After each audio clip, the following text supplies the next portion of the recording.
Good evening, everybody, and welcome to WCONA Live, the reading series of the Writers' Conference of Northern Appalachia. I'm Damian Dressick, and this is my co-host, Christina Fasonic, broadcasting live from Wheeling, West Virginia, like always. Hope everybody's doing great tonight. Most of, I think, this part of Northern Appalachia anyway, got quite a bit of snow. How much snow did you guys get, Damian? We got about 7 inches. I think that's how much we got, 7 or 8 inches of snow, which is quite a bit. And was your snow really like heavy, like ours was? Well, I don't know. I've looked at the snow. You didn't go out today into the snow? No, I looked at it. What'd you think? Was it pretty? It was very visually pleasing. Festive. Absolutely. I felt like I was inside a painting where they heated houses with coal. All right, so who do we have that's reading for us this week? We are super excited about tonight's reader. We've got Sarah Shotland, who is a terrific writer. I saw her read initially at the Conversations and Connections conference at Chatham and read her novel, Junkette, which I absolutely love. So let me tell you about Sarah Shotland. She's not only the author of the wonderful novel, Junkette, that deals with being a heroin addict in pre-Katrina New Orleans, but she's also had essays in the Iowa Review, the Baltimore Review, and Creative Nonfiction, and she is the program director of Words Without Walls, which brings creative writing to jails, prisons, and drug treatment centers in Pittsburgh. Sarah also teaches in the MFA program at Chatham University. So let's bring out Sarah Shotland. Hi, everybody. Hello. Hey, Thanks Sarah. for having me tonight. Thanks for coming on. Thanks for coming on. We really appreciate it. I'm excited to read for you tonight. Excellent. All right, should we whisk ourselves away? We're going to go away, and we'll be back. Okay. Well, tonight, I'm going to read something from a forthcoming book that I've been working on. That is Creative Nonfiction. And as Damian said, I direct a program here called Words Without Walls. And one of the places that we bring creative writing classes is to the Allegheny County Jail, which is Pittsburgh and Allegheny County Jail. And I'm going to read a very short section of a very long essay in the book. So this is about 4 pages of a 100-page essay that explores how I came to do this work at the county jail and sort of reflects on the question of how I get there and how my students get there. How'd you get here? It's 2006. I'm sitting shotgun to Philo in his black Escalade. He's every cliche of a drug dealer you've ever seen on TV. Big rims, starched shirts, heart of gold with the necklaces to match. He doesn't have the best dope in town, but it is consistently above average, and he's never out. It's a beautiful Saturday afternoon, and we're lassoing Southeast Austin together, stopping at various motel rooms and gas stations, occasionally jumping out of the Escalade at his sister's house, his cousin's house, his daughter's house to drop off cash. I like you, Philo says. I like you too, I say. You aren't really a junkie, he says. I laugh. There are junkies and there are real people. Philo says, you're a real person. More than a real person, actually. Those kids are lucky to have you. The kids that Philo is referring to are the students who I teach at Austin YouthWorks High School. The school accepts students who have been kicked out of the Austin public school system, kids who have been in the juvenile justice system, kids who are already parents, who are in foster care, who have been in enough fights that their home schools are simply allowed to refuse enrollment. We have a lot of homeless kids, a lot of addicted kids, a lot of undocumented kids, a lot of kids with face tattoos. Almost all of them have special needs. And I work in the special education department, scheduling meetings with their guardians and probation officers and parents and grandparents. On my lunch break, Philo picks me up in the parking lot and I buy my weekly heroin supply, preferring the efficiency of a single purchase to the constant back and forth of meager amounts. Philo likes that about me too. How's work today? Philo likes to ask when he picks me up, as though we are a couple, settled into the domestic routines of regular jobs, as though I might tell him about the particulars of my morning meeting schedule or complain about my boss's micromanaging. Work today is about to get just a little bit better, I say. We circle the highway twice, stopping at the Starbucks drive-thru where he buys me an iced tea and a cookie and then drops me back off at work. Have a great day, he says. Be good. Don't do nothing I wouldn't do. He blows me a kiss. There's a staff and faculty bathroom at the school. That's usually where I shoot up. I have the system down to a science, like any good teacher. I have 2 pencil cases in my school bag, one for writing utensils and one for my kit, a spoon, a cotton ball, a fresh syringe, a lighter, and whatever heroin Philo has just sold me. I'm quick.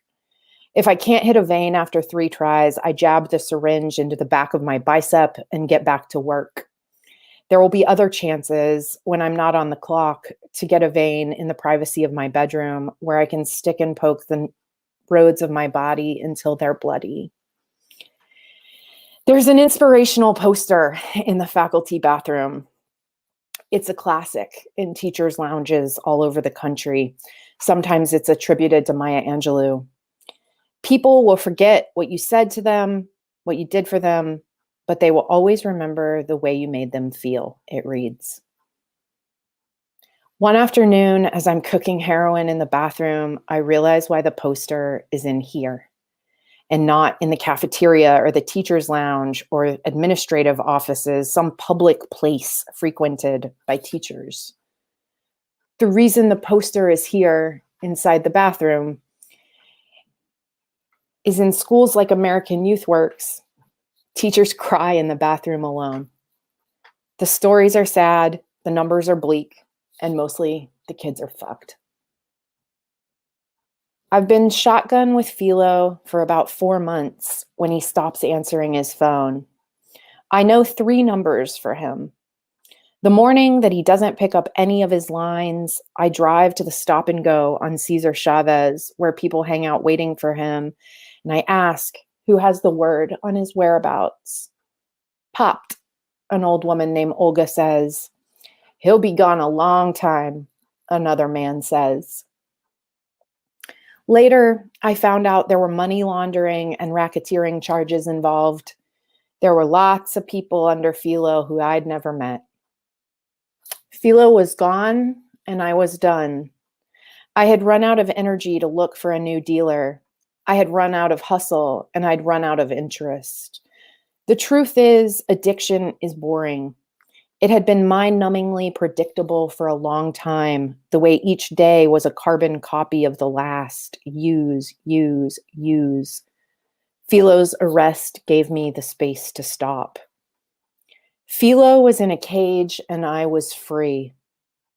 When I walk into Allegheny County Jail, maybe it's Philo I'm looking for. Maybe to tell him the same thing he told me. You're still real. More than real. People are lucky to have you. How did I get to Allegheny County Jail? In part, Philo got me there. Thanks. Thanks for having me, and thanks for listening. Thank you for reading. That was amazing stuff. Awesome. Thanks. Really, really amazing. I love that. Yeah, the idea of junkies and real people. Yeah. Yeah. Yeah, I think it's interesting because sometimes when you are caught in that experience of using, you don't actually feel like a real person yourself because so much of you has sort of surrendered to the drug that you sort of forget who you were before it or who you might be in the future. And so that was a really, I think, interesting conversation that I had with him, where ironically, the person who was providing me with these drugs was also the person who was reminding me that I was more than this substance. Wow. It was an amazing reading. Mm-hmm. I really like the sound of it, the way that the language sounded, like when you said use, and there were other parts of it that were like that too. And I felt like it was easy to just get so lost in the story that I felt like I was there. Good. I'm glad. No, I'm glad you also get to leave. You don't want to hang out in that bathroom too long. One of my good friends from Otterbein College near Columbus teaches in a prison program there, and she takes her students from the university into the system in Central Ohio, and has been working with Piper Kernan and all these other people, and she has expressed similar sort of, and she's a memoirist also, and she's expressed these sort of similar, like, surreal but real feelings. I don't know how better to say it. That unreality, reality, like it's so much reality, it feels unreal. Absolutely. And I think, going in and out of those prison and jail facilities can be such a disassociative experience, because the minute you cross that wall, you really are in a different world that has different rules, and people speak differently, and they look differently, and they dress differently, and you are seen differently while you're there. And then the minute you leave and you're on the outside, everything's the same. You just return to this other world, but you're different. And the difference between life inside and outside is so profound, and it's very tricky to navigate when you're a person that goes in and out, and that when you are not a person who is like employed by the system, right? Like, I'm not a correctional officer. I'm not employed by the Department of Corrections, and yet I'm in their space. So the rules that apply to me as like a university professor or an artist, they hold no weight at the jail. Nobody cares about that at the jail. So it's a really, it's been a life-changing experience for me, just the process of doing it and bringing students in and meeting students there. So I encourage anybody who has the opportunity ever to visit a program like that or participate in it. I know in West Virginia, there's the amazing group, the Appalachian Prison Book Project, which is really like a national leader in sending books to incarcerated people. So definitely an organization like in Appalachia that is like really doing this work. I actually volunteer for them. Oh, wow. Awesome.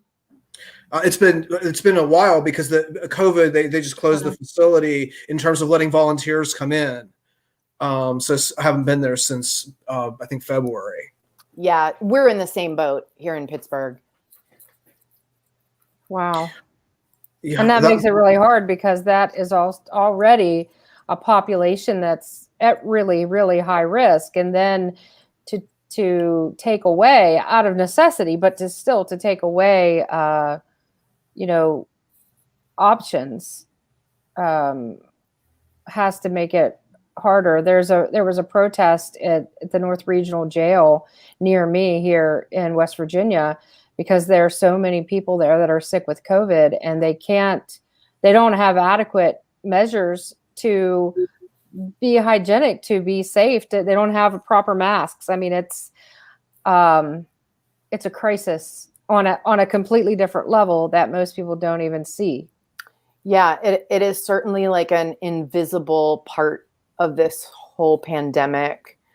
And it's these two giant pandemics that we've been dealing with all year, sort of the, persistent problem of police violence and racism in America, and then COVID. And out of jail, those two things intersect in, just the most literal ways you can imagine. It would be a really dangerous place to be right now. I would imagine for everybody. For everyone, yeah. Yeah. Well, thank you so much for having us on. It was a really wonderful piece.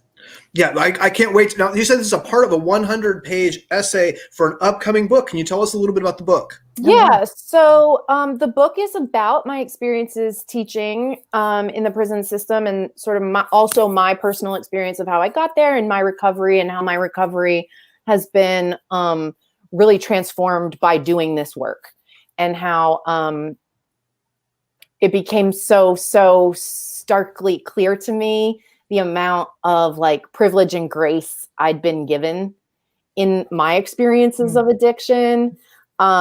Simply because, like, I'm a white girl with a pretty smile and straight teeth and no big vocabulary words. And how different like my life would have been had I not had the dumb luck of the birth lottery and, had all the opportunities that I was lucky enough to have. So that's the gist of the book. I think that really comes across in the scene in the bathroom when you said about, this is where teachers go to cry. That was just such a powerful moment. Yes. Yeah. Hug a teacher today if they live in your house and you don't have to, socially distance from them. They give them some love, because they have tough jobs, and this is such a challenging time for teachers too, who can't even kind of reach their students. Yes, for sure. Well, thank you so much for coming on the show. When's the book coming out? That's what I wanted to ask. Oh, I don't have a release date yet, but I will keep everybody updated. Oh, right. I will be promoting the hell out of it. Yeah, right? We will keep our eyes open for that. Thanks a lot. So next week, we were not going to see anybody because it's Christmas Eve. Right. But the week after that, the Thursday after that, we have a special treat for y'all. Yes. Tell about it, Christina. Well, we have how many writers, Damien? I believe we've got 5. We have 5 emerging writers coming on to ring in New Year's Eve with us. New year, new writers. That's right. New year, new writers. So we want to bring in 2021 in a big way by having some emerging and new voices on our show, hoping for 2021 to be the best year yet. So yeah, we've got representatives from each of the graduate program, or not each of the many of the graduate programs in our, 5 of them, because we have 5 writers. 5 representatives.